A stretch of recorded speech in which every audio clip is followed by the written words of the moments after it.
Hello there, beloved Ascension pioneers, and welcome to this short Ascension update where I wish to focus on a bit about what we have been truly gathering this year and what we're carrying forth with us in the next year to come. As you know, this was the so-called Year of Soul Alchemy and the Infinity number 8 universal year, and we're moving into the 9 universal year, which is for me truly beautiful because my life path number is number 9. Today I've chosen to record here in this beautiful scenery. I'm going to show you a bit towards the end. It's our famous lake here, and there's a beautiful energy all around. There's a lot of tourists, lots of people that always walk around this lake, and I've made many of such round trips this year.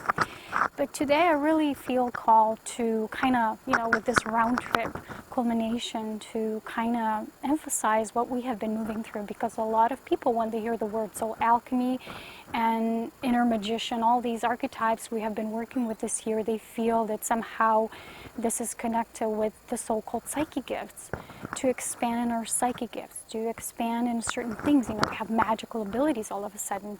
Today's spirit reminded me of all those beautiful books like Tolkien's Lord of the Rings or Earthsea trilogies. I think it was more than 3 books. We're reading them now, actually.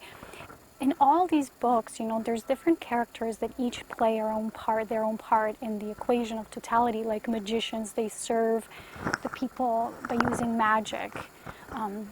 And they do so in their own advancement. So then there's also other people, doing their own things. And, you have different characters that truly, truly know their expression. A lot of times when we read those stories, we usually associate with one of those archetypes. And what truly this year of soul alchemy meant for us was to truly connect with our own inner alchemists, our own magician, our own source in creation, who we are in essence, how we relate to the totality of all. Because in truth, to be in unity consciousness does not mean now all of a sudden we're going to be dancing all the dances, we're going to be all people, we're going to be all things. Source is all things, but we have our own unique part to play in the grand equation of all. And once we really, really connect to that individualized essence and we start to live it, we start to apply it in every partial reality to start making it whole and complete, that's when all of a sudden all things come together and we really start to live that own inner magic, and we stop seeking for that external fulfillment as something mystical. We all seek these mystical experiences, and we think that our source light comes from those experiences, when in truth, source is all things. So therefore, our most magical experiences sometimes can be most trivial experiences, if you can call them like that, which means our day-to-day life experiences and how we live our own inner magical essence through them. So in my own path, I don't have so many events or grandiose things happening, but magic is so alive within me, and I never let it stop. So that's always, whatever I do is approach to that magic. So this year, this alchemist year, was intended for us to really step into that, to live our own magic, and to stop thinking that all of a sudden, because we're more advanced now, we're ascending more, we're going to have these special abilities. Of course, a lot of these abilities we don't have is because there's parts of us that don't fully believe we have them. So years ago, I received guidance about my own path, and it was so vast, so huge, and these dreams that I was receiving that I didn't want to accept it. So as much as parts of me accepted it, there was parts of me that didn't want to. It felt like what I came here to do and to accomplish and to be the seed of this Christed white flame energy felt almost overwhelming at times, and I did not want to go into it, especially because, I don't really like when we go into these illusionary egoic aspects when we want to be all things. But this was very specific, and yet I thought I embraced a lot of this. The Spirit always says, but there's more. But this means not there's more in what we are in essence, because we always are that in essence, but that there's more how we live it in our daily reality. We can draw forth more from that essence. The soul always brings more of that guidance to expand into. So it's not going to be that soul alchemy, all of a sudden I have a magical gift, Like we used to say, well, Jesus and his gifts, he used to heal people. Well, in truth, he didn't heal anybody. He, with his energy, with his seated Christ itself, embodiment, he was able to create this field of this energy, so when people who were ready to have that experience of transcendental self and remembering who they are in truth as love, they instantly stepped into the self-forgiveness state. So that self-forgiveness, that self did all on its own. So basically they were doing the healing, he was just the vessel for the helping them to hold the energy to step into it. He was just a mirror of what they needed to embrace within, so that inner Christed seed starting to unfold. And I remember when I started walking this path, I always asked myself, why is my life so different to most people? I live in this pristine space. I spend most of my time alone, contemplating, receiving spirit guidance, sharing it forward, and that's basically all that I do. And even though this big part of me felt so enriched with this and knew this is what I am, this is how I belong in this reality, as in my own unique reality, there were still parts that didn't want to fully embrace that. And those parts said, oh no, that's the ego, that's this, that's that. And these self-denials, all those tiny parts, they create these, almost like you imagine a dam, right? And all the water really wants to pour through, and then you have these tiny obstacles. So the water it's building this resistance. So these parts that are still resisting to the greatness that we are, and this is what this year is about, to show us how great we are, that true humility is not by being on our knees. That's the old, manipulated version to be of humble sacrifice. But in true humility lies in the honest of, wow, how great and grand everything is, and we are not small. We are so important in our unique way, and all playing our part. But the magic is discovering that part which is uniquely ours. Because when I started doing what I do, was always authentic. I never thought what others were doing, I never followed others in terms of what they were doing. It's just my soul showing me this is it, this calling, every step of the way. Although when I started to empower myself, I noticed that a lot of people took me as, in a way, a role model, and I also witnessed some of the people starting to repeat what I do, and it didn't feel authentic, because in truth everybody should do something from their own soul, and it felt okay. What we sometimes call plagiarism, I don't know the word, truly, sorry guys. There was a lot of this copying, this inauthentic sharing, or when we just say it as in words, it's an essence. Who we are is an essence, and that cannot be copied. It cannot be somebody can impersonate you, somebody can copy you. Sometimes I get these emails from people telling me, look, this person copies what you're saying, and I say, truly, I don't care, because it's not up to me what they do. All I can do is hold the space of this trust and hope that people will start to awaken to their own authentic essence, because this is what this year was truly about. It's really honoring that space of who we are and our uniqueness. And that doesn't mean all of a sudden we start to wish, oh, we're going to have these gifts, we're going to have what this person has, or we're going to develop these skills, and now we're finally going to be ascended. But having the greatest skill at this time is to honor yourself, is to honor your heart, because this is a heart-based ascension. And this starts with truly, truly honoring every step you're guided to take without any comparison, because where we're moving next to the next year will be an even bigger step. So from everything that we have been gathering this year, we're moving into the 9 universal year. What does this mean? My life path number is 9, which is the wisdom path. It's the path of gathering all you have, all the resources, and utilizing them for the greater good. And 9 also associates with the hermit archetype. It associates with that path of truly being of self-sacrifice in a way through humility, which is the healthy humility, the balanced humility, not the kneeling on your knees and not knowing that you're divine and magnificent. But implementing what we have gathered, because these soul gifts we have been anchoring this year, if they're truly pure within what is ours, what is our own initiation, what is our rite of passage for us, not copying, not just using it as words or what, because I've seen now this ascension became such a popular term. Now everybody wants to be an ascension guide, everybody wants to be whatever. It's just gotten so popular, like certain other things, like twin flames and all these things that we like because of what they sound, because we still think it's something mystical on the outside. But our true mystical experiences are those humble experiences when we have our own spirit connection and Spirit really guiding us how we live that out in the external world for us. Has to be unique, has to be authentic. So when it's truly is pure, when we have really mastered that, then towards the end of the year, this preparation cycle will kind of create an ovoid of light, which will then, towards when we approach the culmination and ripening of one cycle, there's an ovoid of light that seals that, so that doesn't go away, but it becomes a solid foundation of our new, when we start to expand even bigger, and brighter, because our expansion in truth never ends. And as we're going to move into this new year, it's going to be a lot of using that wisdom, using those soul gifts, using those attributes. And it might sound very simple, but it's just that our journey is very spiral-based.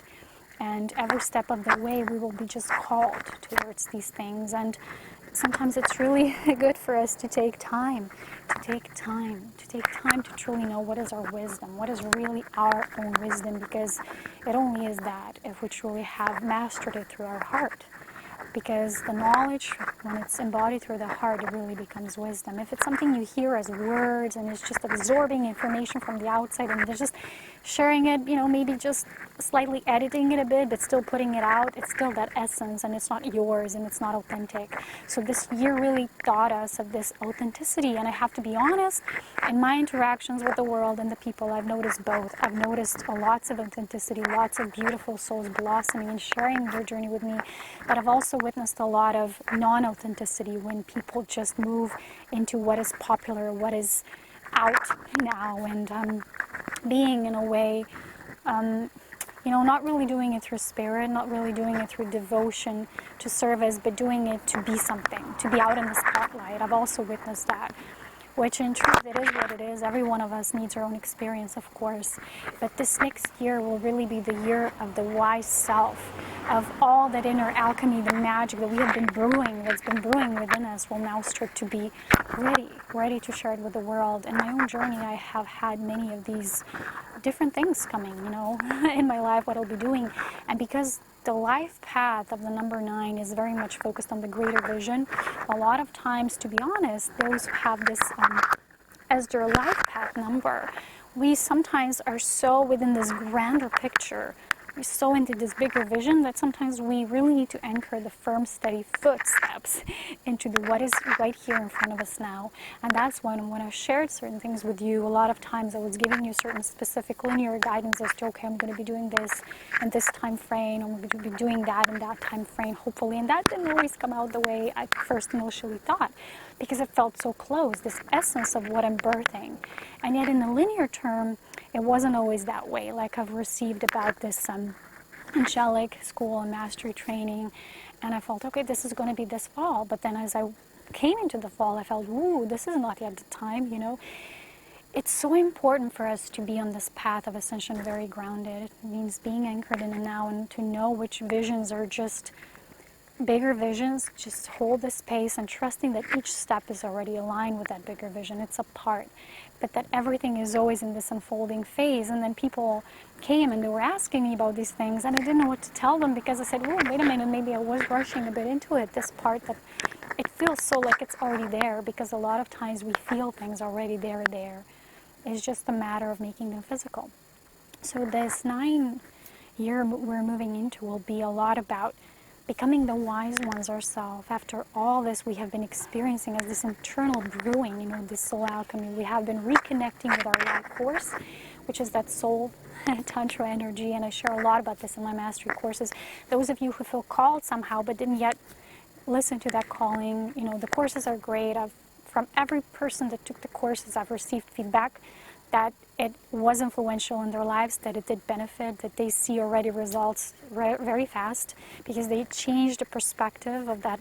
They plug into that higher consciousness of their creation self, and they start doing the work on that level, and therefore their physical reality starts to shift. So if you feel called, the courses are always there. They're timeless, because my true purpose, a lot of times on these tiny little cycles of life, I thought maybe, well, this is what I'm supposed to be doing. And I was into it for a while, and it brought me very important things that I needed to realize at that time. But the gift that I had was I never associated myself with it. I never said, okay, now I'm an Ascension guide and I'm just this. Or, ooh, I'm a oracle reader. Oh, I'm just this. And I felt all those things were aspects, but they're not the totality and the true nature of why I'm here. So the biggest vision, and Spirit always says there's more. Just release those tiny parts. Have them as an experience, but don't associate with them. Because I see with that an authenticity that I was talking about before, is when people start to identify too fast with something that comes only as an essence of what you're currently moving through, what you're currently developing. It's either a skill, it's either how you help others, actually helping yourself. And it's something that you either need to integrate within you. A lot of times it comes what we like in the other people, and it's actually how we need to embrace that as our own part. That can come through complete adoration or sometimes the negation of that. I've noticed this when you walk into this fully activated presence, and some people will be like, wow, really in reverence of your majestic presence, and some people will be, oh, who do you think you are? This shows whether we are in the needing and desiring to also embody this ourselves, to become the gods and goddesses of our reality, or to really say, no, I'm not majestic, because if I don't perceive that person as majestic and their own king and queen of their reality, then I also don't perceive myself as that. That's all it is. And you can quickly notice this in people and how far they are in the awakening of their inner power. So when I've seen these things as just as steps, and this kept me in this awareness of non-attached identity. It was just a momentary essence flowing through and then expanding more and more. And just recently, this always returns to me, the nature of my purpose. Sometimes people say, would you please write a book? Would you do this? Would you, I don't know. And a lot of things I do, they're momentary, but they're not this. They're not it. And I remember a few years ago that I had this coach, and he told me I'm going to be actually doing what I came here to do after 2018, which is like my pivotal point. And at first I thought, that sounds a bit limiting. And then I thought, but wait a minute, I designed this myself. So it's our higher selves already designed this plan. It's not like it's against us, it's opposing us, it's preventing us from being in the now. And he told me, well, you're already going to be living it, of course, but that's when you really start to, stop preparing but actually doing. All up until that point will be like a preparation. And when I went deep into my heart, it really did feel like a preparation, every single thing. And that's when I kept this humility, because I knew every step. I can be all like, wow, I'm this and that, And yet the soul kept me in this awareness that it's something so bigger, and that bigger, sometimes it's scary for us. And for me, to be really honest, that which many people came and said, those things Spirit wanted me to hear in that moment. There was these constant messages, and yet I didn't want to hear it. I was like, no, it's too much. Oh, I'm not that grand. Because we all, in a way, we want to know our purpose, but we forget that the purpose is always self-revealing, it's self-blossoming, it's unfolding. And we want to have it as something that we can cling on to, something that's so dense that we can kind of, if someone asks you, what do? You can quickly give them an answer. What if you can't give them an answer? Because if someone approached me and asked me, what do? I couldn't tell them. I couldn't tell them anything really specific. There's no answer to that. So in truth, what we have been preparing for is this lack of identity, and yet the acceptance of essences that are in this constant fluid motion within us, which is very primal. This is the primal essence of who we are. And at times it might feel you're moving more into one direction, the other time you feel you're moving more into the another direction. And these are like all parts that are just coming together into this great, grand, ascension-centered, heart-based reality within you, within us. And to be that seed of that Christ itself, this path, it isn't always easy. For me, it hasn't been. And you witness a lot of things that they're just not authentic. They're just not really embodied. But, our embodiment is how we really teach. And a lot of times people say, wow, what can I do more to expand my knowledge? Can I go to this school? Can I do that? But in truth, we're already living libraries. We are each a living library. And this vast amount of knowledge is stored in our DNA. But when we trust life, we know that it's coming bit by bit. Because I asked Spirit, I said, why don't I have these gifts sometimes that I perceive? And I said, well, the answer is manifold. First of all, you can't have them because when you fully remember everything, you won't be here. The vibration shifts so fast, you couldn't be attained in the physical body yet. That's why we're doing it slowly. These activations need to also be balanced with integration so it can be simultaneous, so it doesn't, not match.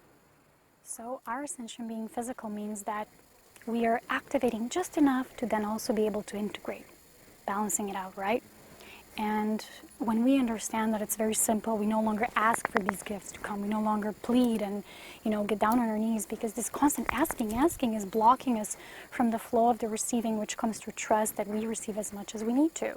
So the other part of the answer was that, you always get as much as it's also good for the greater good. It's within the group collective. And partially also because when we know completely everything, like I said, we wouldn't necessarily be here because it's the unknowing. It's this mystery that keeps us here. And until that is so, it means we need to be here. It's so very simple. And when we don't have certain gifts that we know, we have dreams, we have premonitions, we have visions that we have. And we think, wait a minute, wasn't this the year of alchemy? I should already be able to put my wand and zap people and turn them into something else. This is not what the Ascension is about. It's not about manipulating energy and to use for others to manipulate forms. It's about using it to only alter your own inner being so that you yourself are alchemizing, you are transforming, you're the one who is doing this. So that then you become a living essence of an alchemist, which is then also a wise one, because when you master it within, you can live it out as a real wise being. So this inner life force has been an important component, because this 8 is like this constant flow of our life force. And then as we're moving into 9, which is the service, I also feel it as a service. So then how will we authentically, not through plagiarism, I hope I said it right this time, I don't know, I'm really sorry, and that we really use it for the greater good, but needs to be authentic, because sometimes we think we're doing something good because we see others doing it, and we say, okay, maybe this is how I'm supposed to serve because others are doing it too, but it comes through the mind, it's the intellect. Your heart will tell you what you're really good at, and this, what you're really good at in the moment, is what is needed, because otherwise it won't exist, because spirit is this divine, intelligent life force of all life in creation, and how could it not be so intelligent that what you're good at in this flow is your highest attribute that you came here to seed this planet at this moment in space and time, not trying to figure out what you're supposed to be doing. That is mental. That is not heart-based. It's not heart-based ascension. So when we know that everything that has this heart-centered frequency stabilizes, and then it will amplify even further, then this is when we truly know we're in this higher calling path, the ascending pathway of our inner Christ itself, becoming the seed that's blossoming, that's birthing the seed in others too. A lot of times these gifts we have will also be hidden. You don't know how much work you do behind the scenes, almost like you don't see the angelics, the other galactic beings. You don't always see them, but they're there. They're support. They're our ascension mentors and guides. And this means that you also have an invisible force that flows, and it does things on its own pathway. So this is, again, a crucial component of trust, where we really need to trust. So there's also a lot of people who are asking me how to even further empower their emotional selves, because they feel too much, and a lot of people feel themselves as being an empath or a being who just absorbs so much, and they don't always know how to handle this. The answer is very simple. Of course, you're all unique. You have your unique pathways to find and to stabilize within you, to harmonize to your true essence. But the most simple answer is that a lot of us have been plugging into the collective, and then as these feelings come, you as being an open channel, you feel this and you say, it's not mine, it's of the collective. It truly is of the collective, you will know. But even though you need to own it, whatever you feel, when you don't own it, it will start to amplify, and a lot of times go into negative direction because you're not willing to see it. So a lot of people begin to use this word, I'm an empath, as an excuse not to transmute their emotions into higher emotions. So we don't do that emotional balancing when we truly shift emotions that sometimes we say it's too intense, it's negative, it's going against myself. We don't know how to transform them into joy. Because in Ascension, our main task through the soul alchemy, which I was talking about, the authentic essence, we're actually naturally transforming all these lower emotions into the only true soul motion there is, which is joy. And we know that if this is not in flow, there's an aspect of us that we're not owning. So much for today. I will go now, and I'll share more in the next video. And I also wish to share an energy exercise with you, how to empower your inner vortex and make choices from your own self. So stay tuned for the end for that exercise, because it's really empowering. It's what Spirit showed me this week. And I feel it's really important for those of you who have already been working with your inner vortex and strengthening the vortex. And moving from there on to be your own truth, discerning, like your own pendulum of truth without using anything external ever anymore. You are it. You are that. I'll see you soon. Stay tuned for the exercise. And thank you so much for supporting, for donating, for sharing, and being and living love in your Christ itself. So much grace.